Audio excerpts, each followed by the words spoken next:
عبثا وأنكم إلينا لا ترجعون فتعالى الله الملك الحق لا إله إلا هو رب العرش الكريم ومن يدع مع الله إلها آخر لا برهان له به فإنما حسابه عند ربه إنه لا يفلح الكافرون وقل رب اغفر وارحم وأنت خير الراحمين بسم الله قاهر متكابر عنيد بسم الله الله أكبر. Ya. Sebelum ni saya duduk dekat rumah yang saya duduk sekarang ni dah 12 tahun. Alhamdulillah dah tak ada gangguan. Tapi semenjak yang saya dah bercerai tu, macam saya ada rasa tak sedap dekat rumah tu. Even anak saya pun ada nampak lah. Macam terpandang-pandang. Nampak macam mana? Macam terpandang-pandang lah, macam ada benda mengganggu. Dan baru-baru ni pun ada jugalah. Macam baru-baru ni apa dia yang dia kata macam ada benda tenung dia kata dekat dapur. Dalam rumah tu dekat dalam dapur. Rumah, sebelum yang tenung dekat dapur tu, dekat tangga pun ada juga sebelum ni. Rumah kat 2 tingkat? 2 tingkat. Ya. Lepas tu malam tadi saya dari Bagan Lalang lah pergi makan kan. Balik tu nak tidur lah. Memang tak boleh tidur, macam hati tu tak sedap. Dalam rumah tu? Dalam rumah. Ya. Tu yang saya punya badan pun selalu sakit kepala. Kadang memang saya ada migraine, tapi lepas makan ubat alhamdulillah lah dia akan reda lah. Tapi semenjak ni malam tadi pun saya mimpi nampak ular. Malam tadi mimpi ular? Malam tadi. Okay. Barulah malam tadi? Baru malam tadi. Okey. Tu yang saya rasa macam tak boleh nak kena jugalah. Saya rasa ada ke tak ada ke kan. Kita ikhtiar lah, kita orang cakap apa, ruqyah lah mana yang patut kan.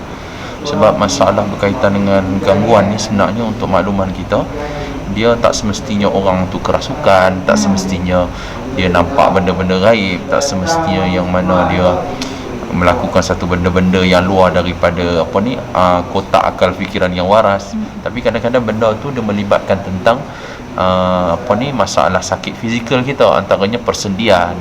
Kadang-kadang dia ganggu kepala sakit, kemudian dia ganggu emosi, kemudian mengganggu berkaitan dengan ibadat kita, mungkin rasa lesu, rasa malas dan sebagainya. Kemudian daripada sudut emosi, kemungkinan dia akan membuatkan kita itu rasa mudah nak marah. Kan? Kadang-kadang isu yang tak sepatutnya kita ni marah, isu tak sepatutnya kita ini membesar-besarkan, jadi dia boleh jadi pembesar perkara tersebut. Jadi sebab tu gangguan makhluk halus ni dia berlega dalam hidup manusia dalam kadar yang berbeza-beza lah. Sebab ada orang gangguan dia bentuknya macam ni, ada orang bentuknya macam ni. Cuma untuk kita tahu bila mana kita tu ada gangguan ataupun tidak, kebiasaannya tindak balas dia akan berlaku bila mana kita ini ruqyah lah. Bila kita ruqyah, insya-Allah lah biasanya tindak balas tu akan berlaku. Antaranya kau akan rasa berdebar-debar, kau akan rasa sakit kepala, kau akan rasa macam nak mual, nak muntah dan sebagainya. Maka itu di antara lah benda-benda petanda yang mana kita tu diganggu lah. Tapi tak apalah, insya-Allah kita cuba ikhtiar mana yang patut, kita ruqyah. Kemudian yang hak rumah tu nanti kita bincang yang lain. InsyaAllah kalau kata perlu kita ke sana, nanti kita ke sana lah untuk kita benteng rumah ataupun kita pulihkan rumah itu kembali, insyaAllah. Jadi selain pada kak rasa pening kepala, kak rasa emosi tak stabil, ada tak? Ada. Cepat nak marah apa semua. Kemudian hal-hal yang lain ada tak, yang selain daripada mimpi apa ni semua? Benda-benda yang lain? Tak ada lah, cuma itulah kita punya badan tu memang tak sedap lah. Ya. Kita apa, kita lah. Masya-Allah.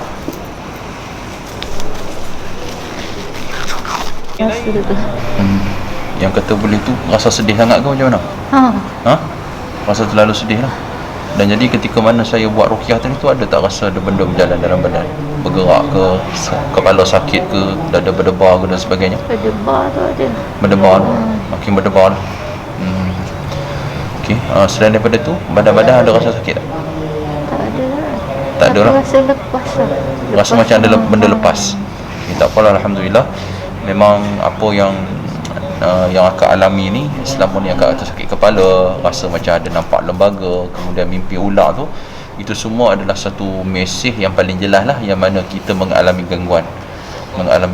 Cuma persoalan ni, gangguan tu datang daripada mana?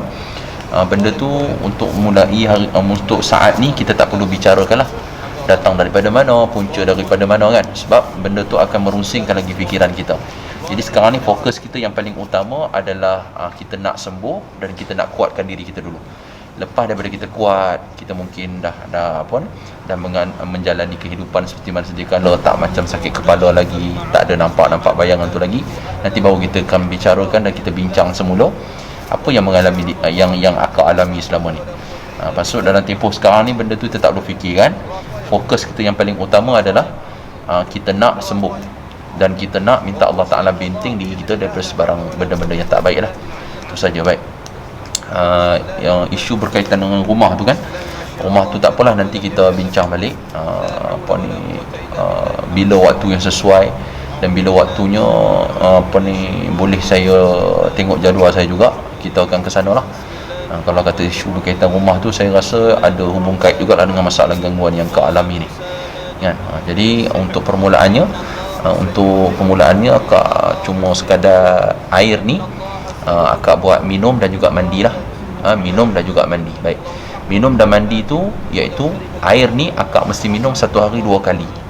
2 kali ni waktu yang wajib lah. Pertama ketika mana sebelum tidur, ni balik ni nanti sebelum tidur ni minum lagi, ambil satu gelas, baca bismillah, selawat, kita doa, niatkanlah tujuan kita minum air tu untuk apa. Pertama sekali kita minta Allah Ta'ala sembuhkan penyakit kita. Yang kedua, keluarkanlah kalau ada gangguan yang ada bertapak lagi dalam badan kita. Dan yang ketiga, minta Allah Ta'ala benting dan dinding diri kita daripada sebarang gangguan-gangguan yang lain nak mengganggu diri kita. Dan kemudian kita minta lah lain daripada tu, berikan kita kesabaran, ketenangan dan sebagainya. Kita doa lah, minum, kemudian tinggalkan lebihan air tu sikit macam tadi, basuh muka dan basuh kedua kaki kanan dan kiri lah. Maksudnya sampai ke buku lali lah kita basuh kan? Basuh, kemudian kita boleh tidur lah. Kemudian yang kedua, bila iaitu bangkit daripada tidur, iaitu kita bangun daripada tidur, kita minum juga macam mana malam tadi, bismillah, selawat disertai dengan niat. Cuma beza dia, pagi tak perlu kita sapu bahagian kaki lah, hanya sekadar kita basuh muka saja. Lepas daripada minum, lebihan air tu kita tinggal sikit lah. Baik, itu untuk minum. Jelas, boleh ingat tak? Boleh lah. Okey. Yang kedua, yang ketiga, air ni juga dibuat mandi. Dibuat mandi berapa lama? Kita buat 3 petang. Bermula daripada petang esok. Kak ambil air ni berserta dengan daun bidara. Sana ada boleh dapat daun bidara? Tak ada.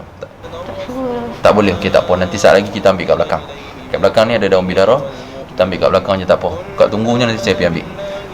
Daun bidara tu nanti kak balik, kak peleraikan dia daripada batang tu, daripada dia punya dahan tu. Kemudian letak dalam tisu macam ni ataupun suabak, basahkan dia, lipat terus masuk peti air. Jangan nanti esok balik, nanti sampai je rumah terus buat benda tu, basahkan dia, lipat dalam tas suabak ataupun dalam tisu, masuk dalam peti air. Pasal daun dia memang cepat layu. Daun dia cepat layu. Daun dia kalau biar kat luar macam ni, dia memang layu, dia jadi keras. Jadi dia memang cepat layu lah. Jadi kita nak guna dia segar. Baik, kaedah dia, kak mandi 3 petang. Mula daripada petang esok, lepas asar sebelum maghrib, ambil daun tu sebanyak 7 helai, kak tumbuk kan, jangan blend. Tumbuk bagi dia lumat. Kemudian ambil air ni dalam setengah gelas, larutkan kat dalam batu lesung tadi tu, kemudian campur dalam air pipe lain setengah baldi.